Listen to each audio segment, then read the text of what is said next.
Fashiomaniacs.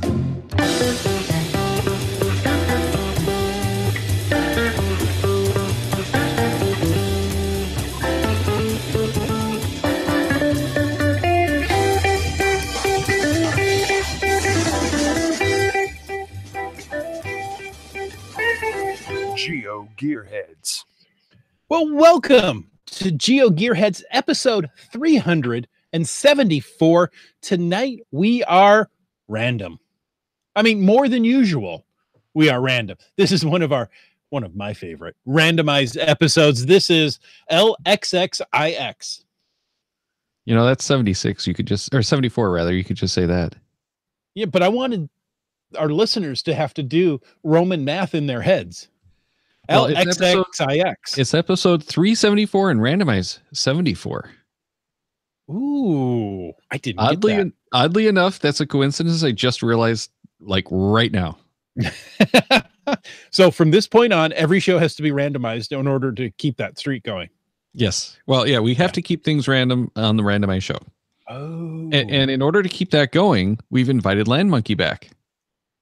There's nothing more random than a monkey in your show. The monkey makes everything more random. Well, you know, if you have enough monkeys and enough typewriters, yeah, true.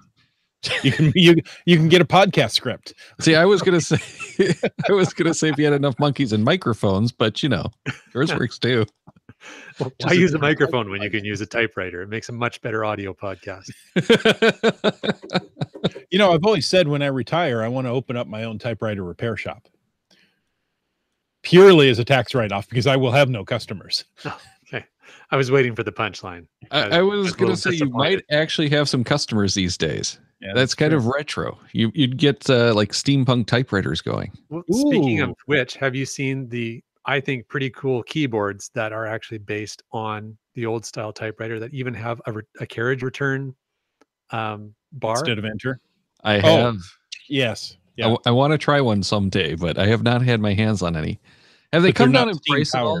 No, not that I've seen. Okay. It's a novelty item. Yeah. Yeah. Well, and someone was doing the old IBM, what are they called? Yes. Thank you. Keyboards in, taking just the keyboard out and putting into all new housings. And they were like $1,000. Wow. Yeah. There's nothing like sitting at your desk in a busy workplace, typing, going bam, bam, bam, bam, bam, bam, bam, as you type. That's awesome. Right. I do have to say the admin assistant outside my cubicle has a typewriter that there's a few forms she has to type. And I'm like, what are you doing? Why not a dot matrix printer then? Oh, those are even harder to find at this point than typewriters. I guess. Oh, well. Well, this is pretty random. This is so random. We are so far off the rails already, and we're not even 3 minutes into the show. You're welcome. For Christmas, I'm going to buy you both IBM Selectric balls to hang on your Christmas tree. Nice. I would tip the whole Christmas tree over. Those things weigh. Okay, now I want to go and find some of those and turn them into travel bugs. Mm-hmm. There you go. Maybe good luck drilling a hole through it, but yeah, good idea. Well, it already has the hole through it. At the top, yeah. Yes. I didn't think a hole went all the way through. I couldn't remember. Okay. There you go. I thought the hole went all the way through. I could be wrong. I could be thinking of one of the clones or something too. Right. I'm going to Google this while you guys. But I see one for $47. In case you want to know. It's brand new. Yes. I was going to say, I want a well-used one though. I want it to have that patina. Do you? It's an IBM Selectric 3 element. Hey, eBay used, you can get them for $25. Oh, I've got to check. Welcome to GeoGearHeads, where we Google odd things all night long. Oh, the other cool thing is, yes, it does have holes that you can use to make it trackable. In fact, it has at the bottom where it mounts into the typewriter. It looks like there's even a pin, or not a pinhole, but a bolt hole through it. So that would work perfectly. I think you're right. Yeah. But a lot of 9 of them for $25. Remember the daisy wheel printers? Oh, yep. Yes. I want those. Those would make even better trackables. So if you're listening to this podcast and you're wondering to yourself, what do I buy Daryl for Christmas? Well, now you know. Well, and if you have any of the extras, just send them to the P.O. box. There you go. And what's that P.O. box, Daryl? 1144 Troy, Michigan, 48084-1144. There you go. And I actually remember that. That's scary. I think it's time to change it now. I found some cheap ones. We're down to $5 now. Oh, there you go. There you go. But no, Daryl, I'm thinking every day is going to be Christmas for you, buddy. Oh, that's awesome. But I'm thinking it's time to look at making a trackable geocoin where the tracking number is maybe indented, but everything else on the ball is raised. How much would the mint hate me for doing that? Lots. But if you pay them, they will do anything you want. Hey, guys. You just have to find the right amount. Guys, over in the chat, GSMX2 or ×2. So I always do that. I don't know why. Anyways, GSM ×2 says, with your idea of the Selectric trackables, well, they wouldn't be stolen. I can use this on my typewriter. I bet they would.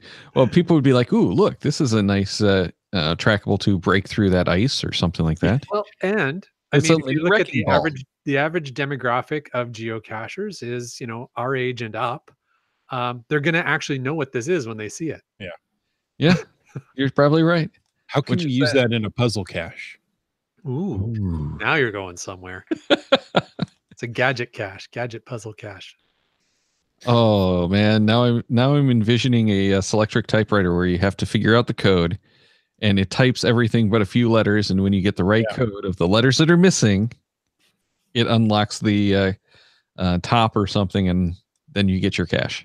Spoiler alert. So if you want to know how to solve Daryl's newest puzzle cache, listen to episode 374, Randomize 74.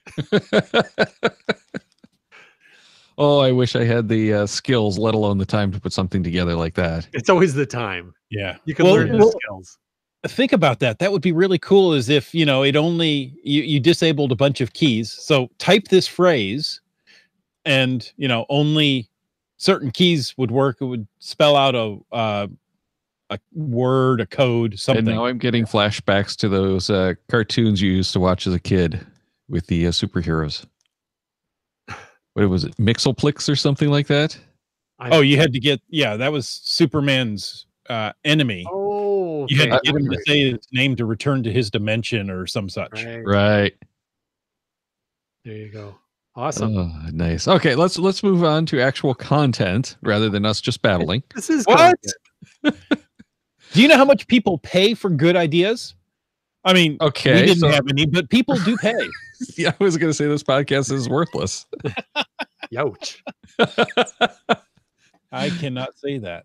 You can, but I cannot. I already said it. That's why you can't say it. Well. Daryl, did you get any mail? No. No? How about email?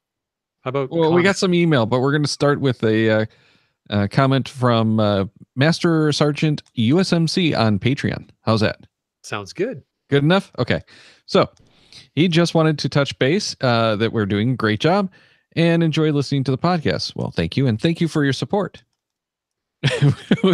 Meanwhile, Wet Coaster in the chat says we're getting what we paid for tonight. And every night. So anyway, so he says we recently talked about the Travel Bugs Hotel of America caches. They are certainly some of his favorite caches for sure, and there is a curated bookmark list that God of Caching has actually compiled. So we'll put that in the show notes. I'll copy it into the chat. So there you go. That was people can be distracted right now. Yeah. So there's a number of them on there. It was nice seeing you. The first one is 842 miles away. How am I supposed to go get that? Only 842? With a lot of effort, but there's only 148 on this list. So it's not like there's a lot of them out there.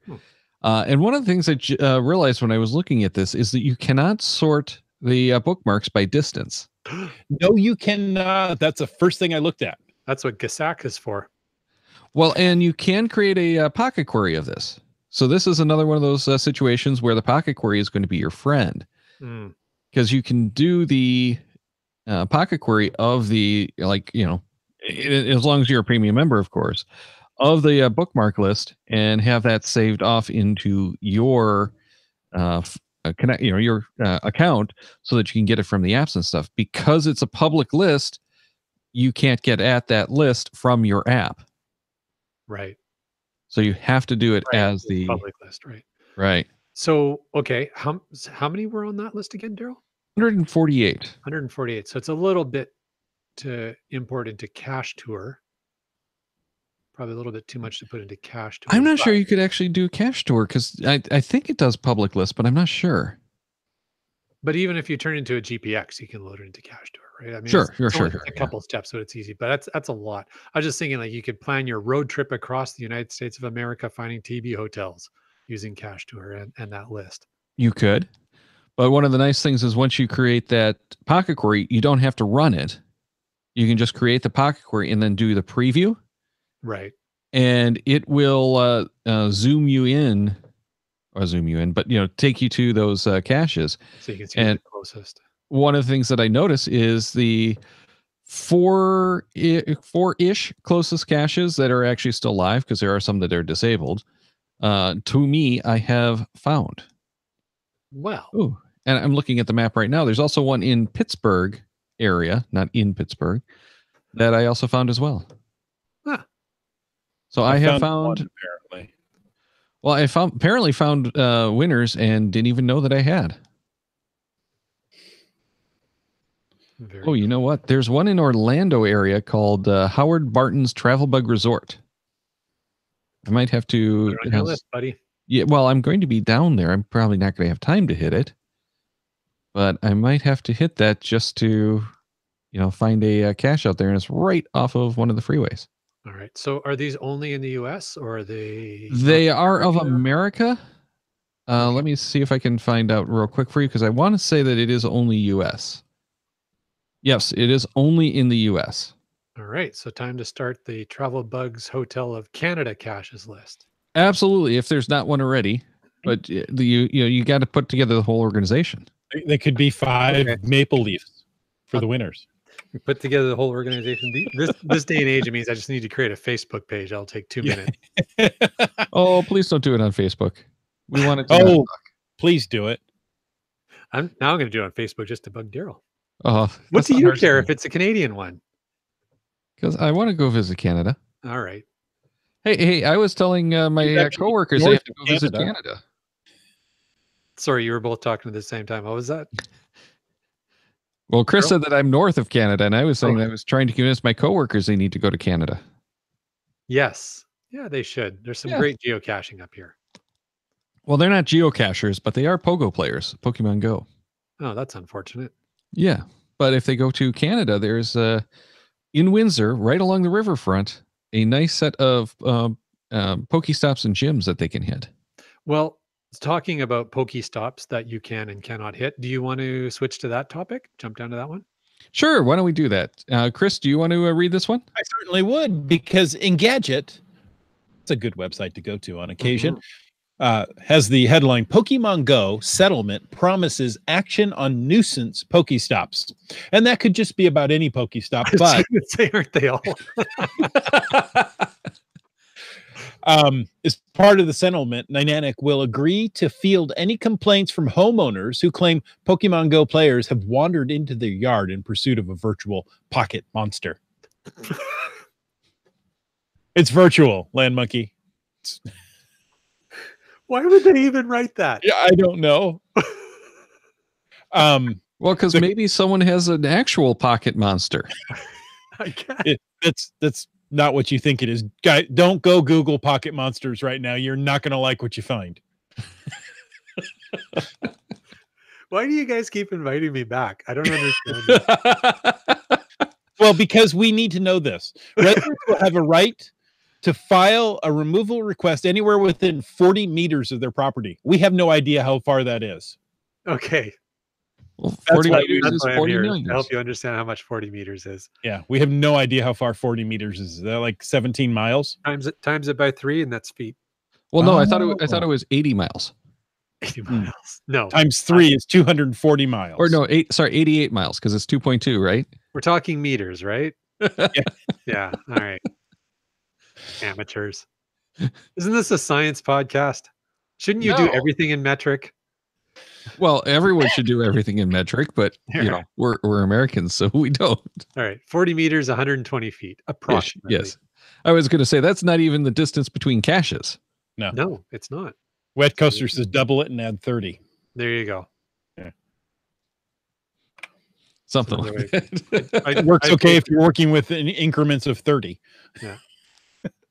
I basically go off the principle of a meter is pretty darn close to a yard. A yard is 3 feet. I know. I just like saying that I don't know. And we have to give you some trouble. Yeah, I know. So, all right. So this story is because Pokemon Go players don't understand private property, are annoying people by walking into their yards to play their game because their heads down looking at their phone and not paying attention to where they're walking. What could possibly go wrong? Well, the whole focus of Pokemon is you have to catch them all. So if there's a fence between you and the portal, that's obviously against the rules of the game. The rules of the game, right? Yeah. Or the spirit of the game. Rules. So you just jump over the fence because you've got to catch them all. Right. My phone said I needed to jump your fence. Okay, got it. All right. So obviously this is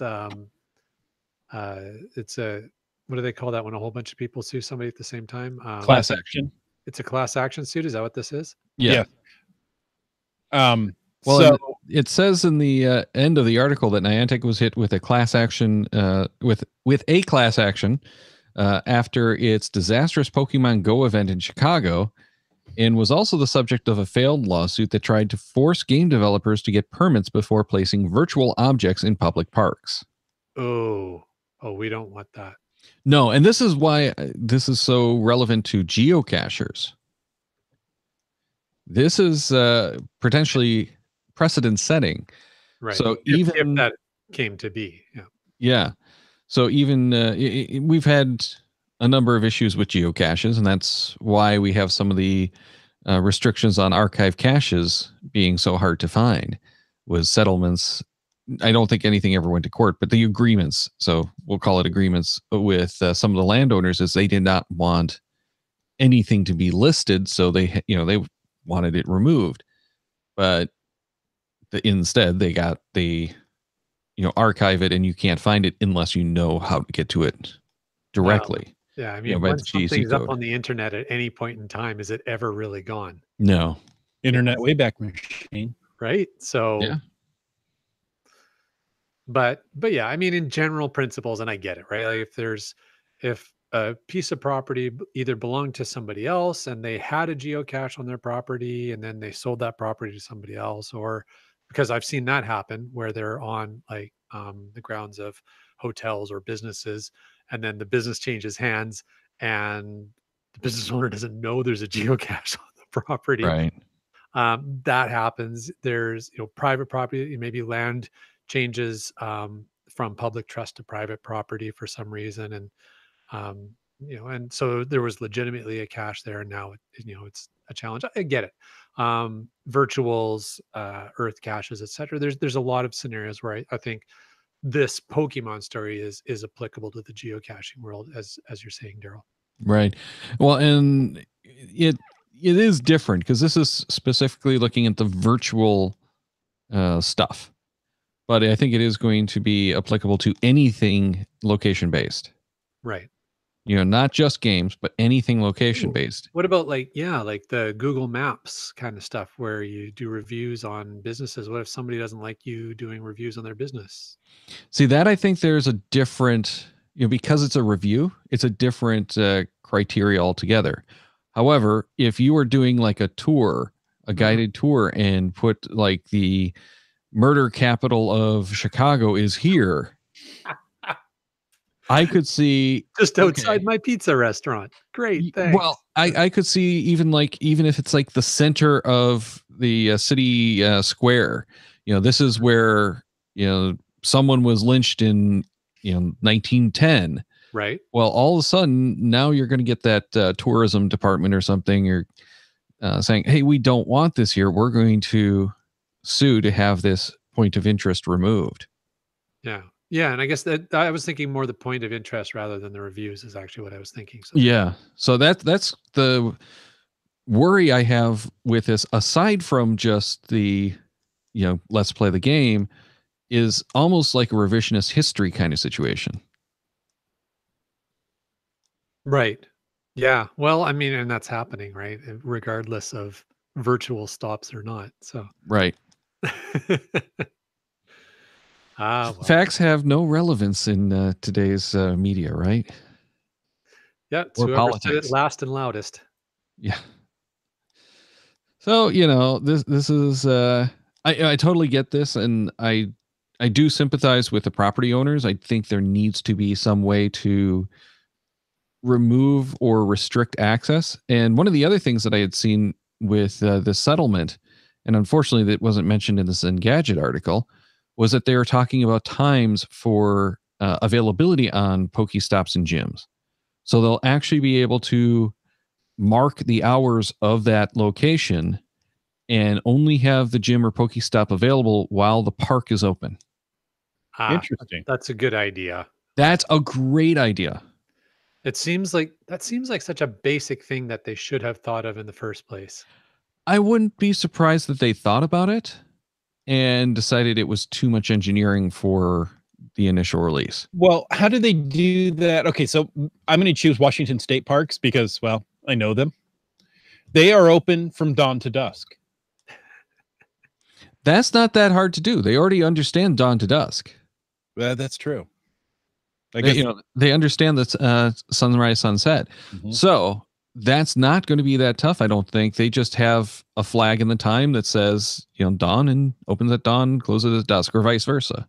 Right. I mean, it's going to open up a whole other level of people's stupidity. Absolutely. You're going to say, "Oh, well, it was open when I walked in, 1 minute before dusk, and now it's closed, but I'm already here." So yeah. Well, people do that anyway. How much would you like to see something like that on geocaches? And I'm not saying just from the aspect of, I don't want to be stupid and walk in because I'm not going to pay attention, but I want to look at the caches around me that are currently available. If it's something that's only available during certain hours, don't show it to me when I'm outside those hours. No, I don't want that, because when I'm doing my pocket query a couple of days earlier in the evening, I want to know where that stuff is. I'm not talking about the pocket queries. I'm talking about a function available through the API in the app so that you could filter. Oh, like only on the live maps sort of thing. Right. So that you have the option for hours. And likewise, don't show me an event that is a week from now. Well, they just added time. I know. That was one of the things I wanted to talk about tonight. I'm so happy. How many people are excited that we now have times on the event pages? Yes. Mm-hmm. Do we have time to talk about the time? Yes. We always have time for time. Okay. But we never have time to actually have the time. Time after time? Yeah. Speaking of time, do we want to talk about Cachesaurus's email? Sure. Why don't you go ahead with that one? All right. Well, it is a time-related email, and it's very timely that we're talking about it. Cachesaurus emailed Daryl and said, or GeoGearHeads, and said, "I would love to hear some of your perspective on the GPS rollover on April 6th. That's coming up fast. Said, "I am a user of an old Magellan 310, and so are many friends with old units. The question I want to know is this a false scare like Y2K? Secondly, we talked about next generation satellites going up and possibly causing trouble for the old units. Is this the same thing, or can we expect another issue soon after this?" I referenced the article. A few of us have seen and discussed that article a few times. And the quote from the article is that the problem arises from the fact that GPS time uses a 10-bit binary parameter for the week, which means it can only count to 1023 and then it resets to 0. And that is for older software on some of these. No, that's in the transmission signal. For the older systems. Sorry, right. Or the older satellites. The problem because, no, it's for all of the satellites. The GPS signal is 10-bit weak parameter. The problem becomes the older GPSRs because they won't know the interpretation. Right. Okay. So this is exactly like the Y2K issue in that it's a rollover problem. Right. So I think the last time we ran into this was in early 90s. Am I wrong? Probably. But whatever that date was, there weren't many GPSRs out there. Right. And all of the GPSRs around that time were programmed to understand that if it's higher than this number, it means it's now. If it's lower, it's, that kind of thing. So it had a rollover bug built, or a rollover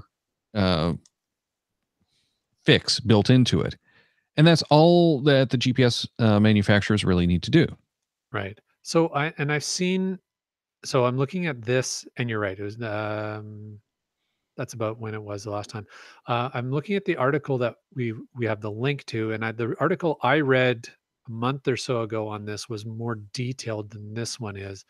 And I believe, if I'm not mistaken, any GPSR that has had a firmware or software update since 2010 should be programmed to address this. Should. That's the active term there, should. Yes. And what that means is in about 10 more years or so, it might have a similar problem due to the rollover. Exactly. So, yeah. So if your GPS, odds are your GPS is probably going to be fine this time. But Yes. within the next 10 years, plan to buy a new one. Pretty much. And it's not a false scare. It is an actual scare, because what happens if it does not have that rollover bug, it's not like Y2K where it's just going to be the date is wrong, because on the GPS system, the time is critical to calculating the actual location. So if this gets messed up in your GPSR, I don't know what the error rate is, but someone actually postulates something like a 5 or 10 mile error rate can occur because of it. That's a big I don't know if that was a legitimate calculation or if that was just their best guess. But you're going to be off by, 1,023 weeks. Right.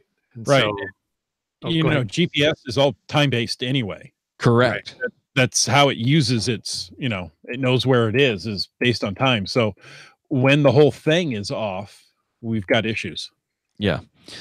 Now, I would not worry about this too much, but you do want to probably leave your GPS off and power it up afterward.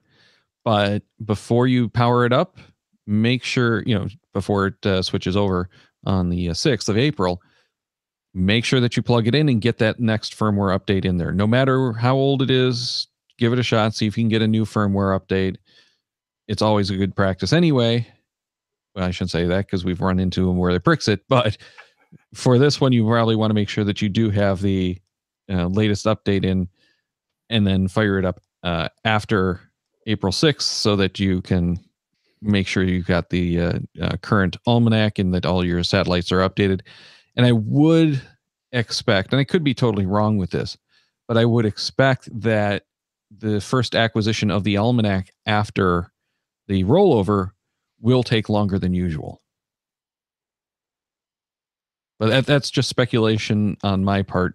And I can see why you're saying it. This seems logical to assume that. Right. It might not, and that's awesome. Yeah, and the phones and things like that aren't going to have a problem with it. Right. They're just handling this on the fly. Right. It's these offline receivers, the handhelds, the dashboard ones in the cars, especially those seem to be especially bad with some of this stuff too. But any of those, in pretty much every car, I think you're going to be safe as long as it's, within the last 10 years. Again, I might be wrong because some of those cars will have GPS units that were built like 5-10 years before that, or designed 5-10 years before that, and never get an update. However, I would expect them to be in better shape than some of the handheld units. I don't know from any fact, though. This is just my expectation of what we've run into before. When your GPSR stops working, don't phone Daryl. Well, but if after April 6th, someone does have a problem with the GPSR, email us, let us know what it is, what model it is, That's true. And we'd like to share that kind of stuff on the show. That would actually be helpful to know. You're right. Yeah.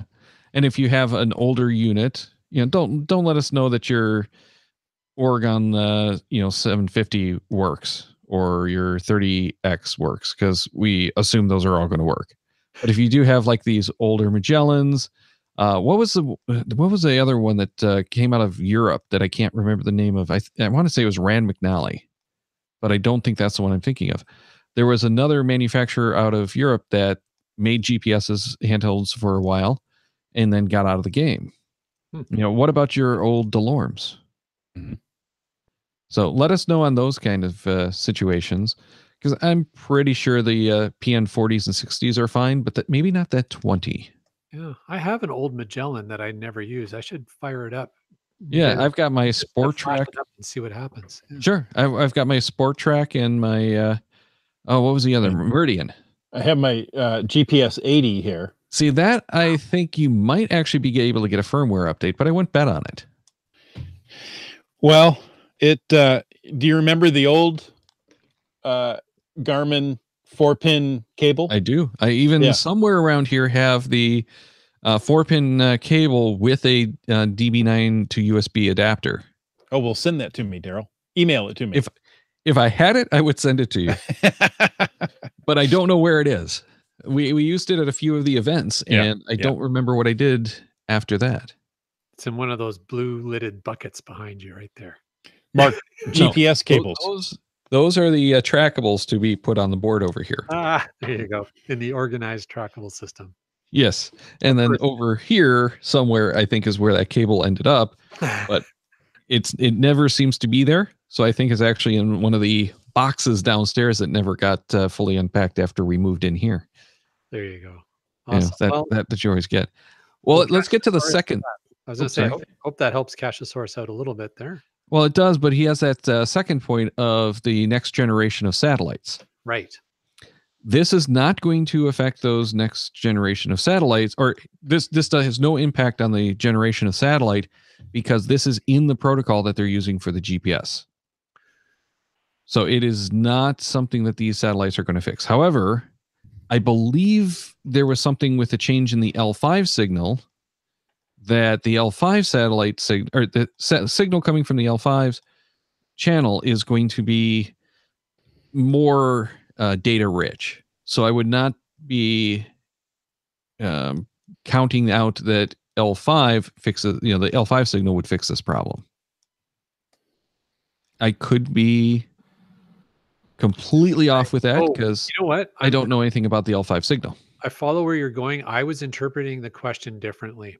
Okay. I thought what Cachesaurus is asking is, if I've got a Magellan 310 and let's say it survives this current April 6th scare and it's fine, but now the new satellites go online, am I now going to have a problem? Maybe it's not timestamp related, but am I now going to have a problem with my Magellan 310 not connecting to those satellites? Okay. That's what I read, but maybe I misunderstood the question. And that's another good question.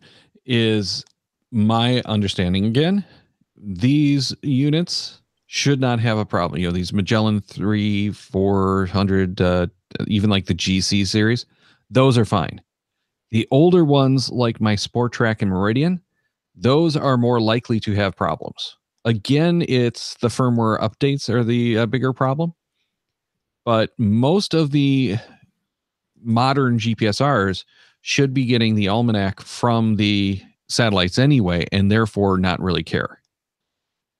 It's those older ones where they made assumptions. That's a great way to code. Yes, because they I use variables when I can just make my own constants. Well, I don't think it's a matter of variables. It's a matter of they just didn't really have the power in the GPSRs. Oh, okay. So they took shortcuts. Yeah, sending more data would slow everything down and increase processing time and probably introduce error. Yeah. So and what's the chance that the satellites would still be in the sky? Well, at that point, we were working with a fixed set of satellites that hadn't changed in years.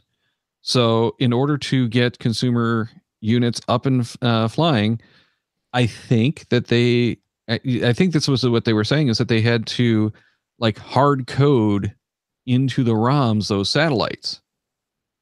And it was a matter of not having the processing power and not having the storage space to do it on the fly. Right.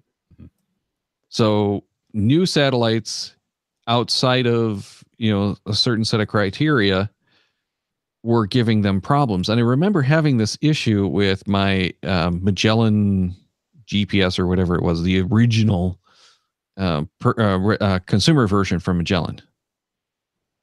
But that thing was only a 4-channel GPS anyway.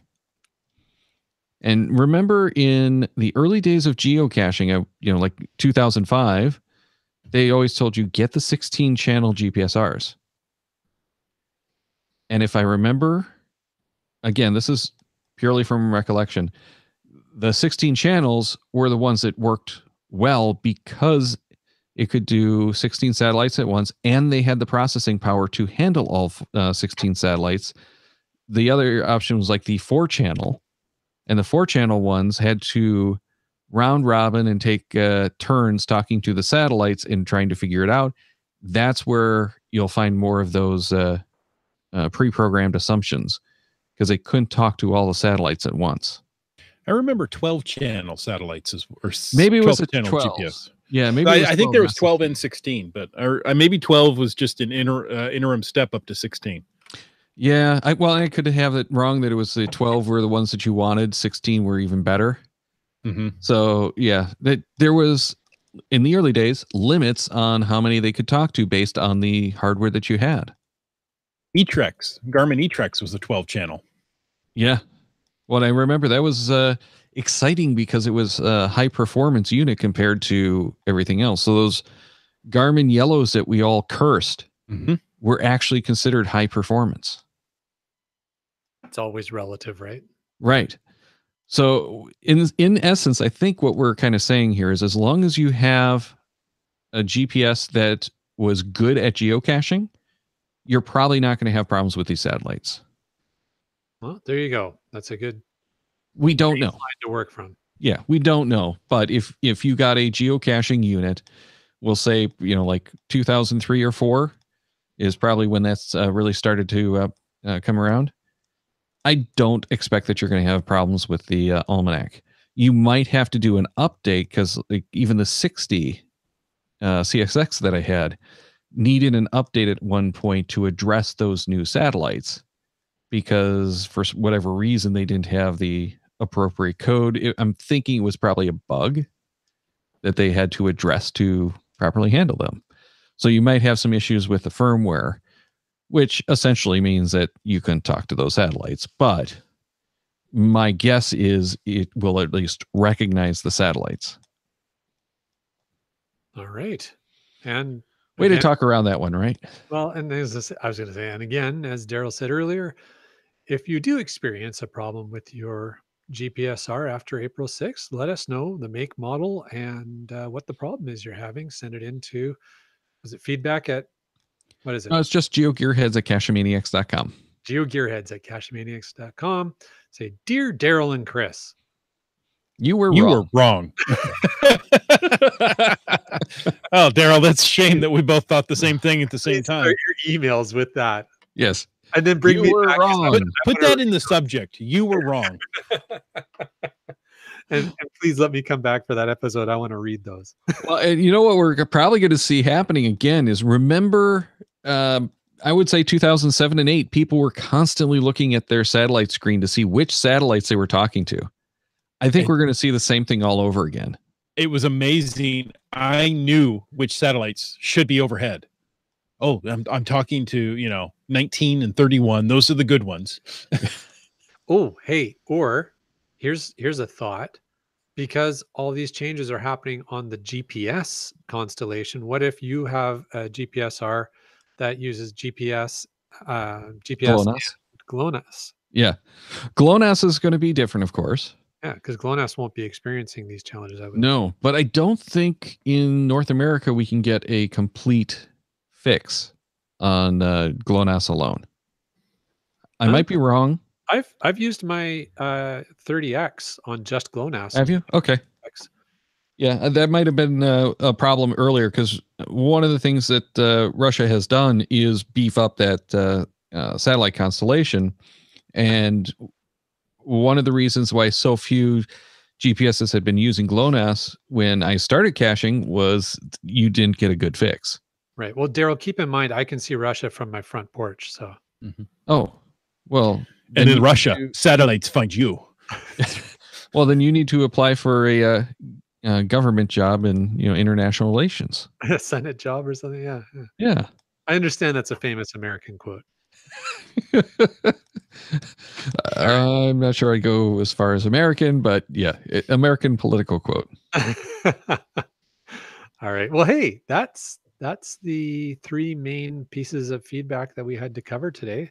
Well, we got to talk something about Wet Coaster. He said in the chat, he says, I have that problem now. I put geocaches into my GPS and I can't find them. It must be the fault of the GPS. There you go. Well, absolutely. So some people are already having problems with their GPS well ahead of April. That definitely sounds like the same thing. Yeah. Yeah, it probably is. Yeah. Well, and I know so many people who can't find anything with their GPS. And then you tell them how to put the batteries in, and suddenly it works again for them. Huh? Oh, there's the maps. Yeah. Yeah. It's like I don't have an arrow. Well, have you put batteries in? Oh, or some people just wait till the numbers align. Here's the numbers on the. That's how I did my first couple of caches. Exactly, and here's where I am now. So. I'm sure I look like a total idiot doing it, but at least I was in the woods where no one could see me. We may not be talking about the same thing, Daryl. We might not be. Are we going back to this Pokemon conversation? No. Well, why don't we wrap up this show? And we've got a bonus show coming for the patrons, including some of the AR experiences, the pirate experiences by the Land Monkey. Ooh. Before we go, though, Land Monkey, let everyone know where they can find more about you and what you're up to. Awesome. Well, you can find me at LANMONKEY, Land Monkey, on YouTube. And if you are wondering why I did that, then you obviously don't watch Caching in the Northwest. Anyways, you can find me on YouTube. New videos coming out every week or every other week as we travel around the world finding geocaches and entertaining you with silliness. That, and of course, follow me on Twitter, Instagram, and Periscope at LandMonkeyGC. Thank you very much, Daryl. And he will send you a picture of Russia from his front porch each and every week. No. Hey, next week, if you like this show, next week we are talking about my favorite Italian geocaching companion app, a Cachetur. No, we're talking about cachetour.no. Check the Cachemaniacs website at cachemaniacs.com for more on the GeoGearHeads, including show notes for this and all of our episodes. We love hearing from our listeners, so leave us feedback by emailing geogearheads@cachemaniacs.com or through social media. Your support helps keep the Cachemaniacs shows coming. Please consider becoming a patron through the link on the website to support the Cachemaniacs shows. GeoGearHeads is produced by Chris Hoffenauer and Daryl Wanberg. This show is copyright 2019 by Daryl Wanberg. All rights reserved.